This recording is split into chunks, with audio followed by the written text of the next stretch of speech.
Praise the Lord. கர்த்தருக்கு மகிமை உண்டாவதாக. இந்த நல்ல காலை வேளையில் கர்த்தருடைய வார்த்தை மூலமாய் உங்கள் யாவரையும் சந்திப்பதிலே நான் மிகுந்த மகிழ்ச்சி அடைகிறேன்.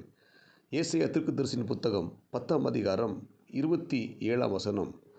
அந்நாளில் உன் தோளினின்று அவன் சுமையையும் உன் கழுத்து நின்று அவன் நுகமும் நீக்கப்படும், அபிஷேகத்தினால் நுகம் முறிந்து போகும் என்று எழுதப்பட்டிருக்கிறது. அன்புக்குரிய தேவனுடைய பிள்ளைகளே, இந்த காலை நேரத்திலே இங்கே இந்த குறிப்பிட்ட வேத பகுதியில் நுகம் என்று எழுதப்பட்டிருக்கிறது. இந்த நுகம் என்றால் பாரம் அல்லது சுமை என்று நாம் புரிந்து கொள்ள வேண்டும்.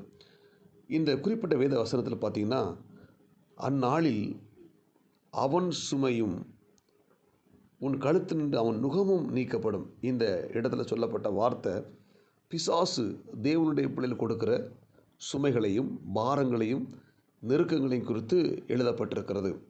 இப்படிப்பட்ட பிசாசு கொடுக்கிற உபத்திரவங்களையும் பாரங்களையும் சுமைகளையும் நாம் முறித்து போட வேண்டுமானால் நமக்கு தேவனுடைய அபிஷேகம் நமக்கு தேவை. ஆமென். அதான் அங்கே பதிவு பண்ணப்பட்டிருக்கிறது. அபிஷேகத்தினால் நுகம் முறிந்து போகும். அப்போ ஒரு தேவனுடைய பிள்ளை தேவனுடைய அபிஷேகத்தை பெற்றுக்கொள்ள வேண்டும். தேவ அபிஷேகத்தை பெற்றுக்கொள்ளும் பொழுது நமக்கு எதிராக சத்துரு கொண்டு வருகிற நுகங்கள், பாரங்கள், நெருக்கங்கள் எல்லாவற்றையும் முறித்து போடுவதற்கு தேவன் நமக்கு அபிஷேகத்தை கொடுக்க வேண்டும். இந்த அபிஷேகத்தை நாம் இன்றைக்கி பெற்றுக்கொள்ள வேண்டும். இன்றைக்கு பார்த்தீங்கன்னா பெரும்பான்மையான தேவனுடைய பிள்ளைகள் இந்த அபிஷேகத்தை பெற்றவர்கள் கூட அபிஷேகத்தை இழந்து போயிருக்கிறார்கள். ஆமென். அப்போ இந்த இழந்து போன அபிஷேகத்தை நம்ம என்ன திரும்ப பெறணும். அபிஷேகம் இதுவரைக்கும் பெற்றுக்கொள்ளாதவர்கள் அந்த அபிஷேகத்தை நம்ம ஆண்டவரிடத்தில் கேட்டு பெற்றுக்கொள்ள தேவன் நமக்கு கிருபை தருவாராக. வேதம் சொல்லுகிறது, கர்த்தர் மேல் உன் பாரத்தை வைத்துவிடு, அவரே உன்னை ஆதரிப்பார். நம்முடைய வாழ்க்கையில் வர்ற பாரங்களையும் நுகங்களையும் நம்ம சுமக்க முடியாது. ஆனால் இந்த பாரத்தையும் சுமக்கிற தேவன் நம்மோடு கூட இருக்கிறார்.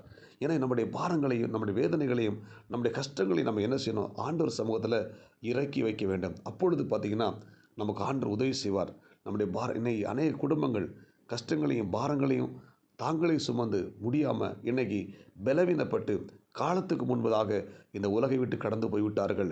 எனவே இந்த இறைவார்த்தை கேட்கிற தேவனுடைய பிள்ளைகளே, நம்முடைய கவலைகளையும் நம்முடைய பாரங்களையும் நம்முடைய வேதனைகளையும் நம்முடைய நுகங்களையும் நாம் தேவ சமூகத்தில் இறக்கி வைக்கும் பொழுது நம்மை ஆண்டவர் பாதுகாத்து ஆஸ்வதிக்க வல்லமுள்ளவராக இருக்கிறார். வேதத்தில் நீங்கள் பார்த்தீங்கன்னா தாவீது கொம்பு தையால் அபிஷேகம் பெற்றவன். இந்த தாவீதை தேவன் சாமுவேல் மூலமாக தெரிந்தெடுக்கிறார். அபிஷேகத்தை கொடுத்து தெரிந்தெடுக்கிறார். அபிஷேகம் பண்ணி தெரிந்தெடுக்கிறார். இப்போது இந்த தாவீது ராஜாவாக அபிஷேகம் பண்ணப்பட்டார்.